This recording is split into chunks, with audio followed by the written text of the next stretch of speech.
We are, in fact, thrilled to be joined by our good friend Barry Ostrowsky, who is the president and CEO of RWJBarnabas Health. We're at the New Jersey Business Hall of Fame. It benefits junior achievement of New Jersey. One of your own, Micheline Davis, indeed, being inducted into the Business Hall of Fame. What does that mean to you and the organization? Micheline is a role model to so many people, those of us that are in the business and those of us that are coming up in the business, and frankly, the youth of our state, to look at a woman like Micheline, who's an accomplished attorney and is now heading up our social impact division. And I think to be able to feed her and put her in the Hall of Fame recognizes that we can be leaders, we can be successful, and I hope that's a message that'll get out. So we're delighted. Let's talk about this, Barry. You and I talk about leadership a lot offline.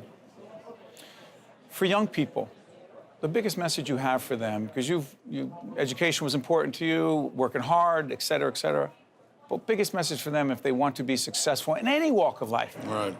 I think leadership, frankly, is relationship-based. You need education, you have to understand the topic and the subject matter, but to lead people, you have to connect with people. And frankly, the worry I have among the youth today, that the connection is typically based on some digital transmission of information.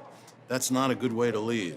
If you're going to lead people, you need to create a relationship with those people, a relationship that builds trust, a relationship that builds respect. And when that's the case, you will be a good leader. So I'm hoping that this phase where everybody's texting one another, that might be okay socially, but for business leadership, that's not effective.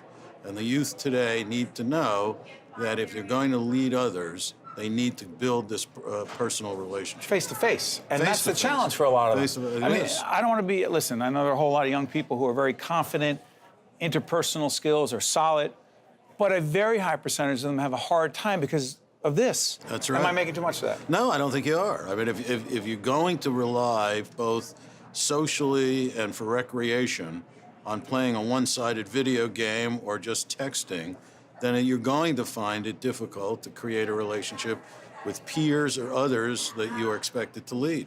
And I think all the confidence that we see in the youth today is challenged when there is a leadership obligation that has to be done face-to-face, as you say. And so we teach it, we try to teach it. Junior Achievement tries as well. Our Junior Achievement does a fabulous job making people understand, because you can't conduct business or build a business without customers, without people, without colleagues. So collaboration needs to be done face-to-face. And that, I hope, is a message that most of us have to get out. Yep. I think there is a confusion, you and I talk about this, between management and leadership. Biggest difference? Well, because management, to me, is an educational discipline, so you can learn about managing things and people, but again, you're not going to manage it effectively unless you're a leader. And so stepping beyond management is the leadership realm, and the great managers that we know, the great executives that we know, candidly, are far better leaders than they may be managers. That's interesting. Far better. So day to day, they may not be able to move A to B to C, but they're visionary. They see things. They connect. Is that what you're talking about? Yeah, and they also recognize talent, and they're able to offer the kind of guidance and support to colleagues within any organization. But left to the devices of having to figure out something down to some level of precision, the great leaders, the great managers may not be able to do that. So leadership, to me, has always been the attribute that I think ultimately leads to success. Last question. You and I are not only big sports fans, but more specifically, we're Yankee fans. So I'm curious about this.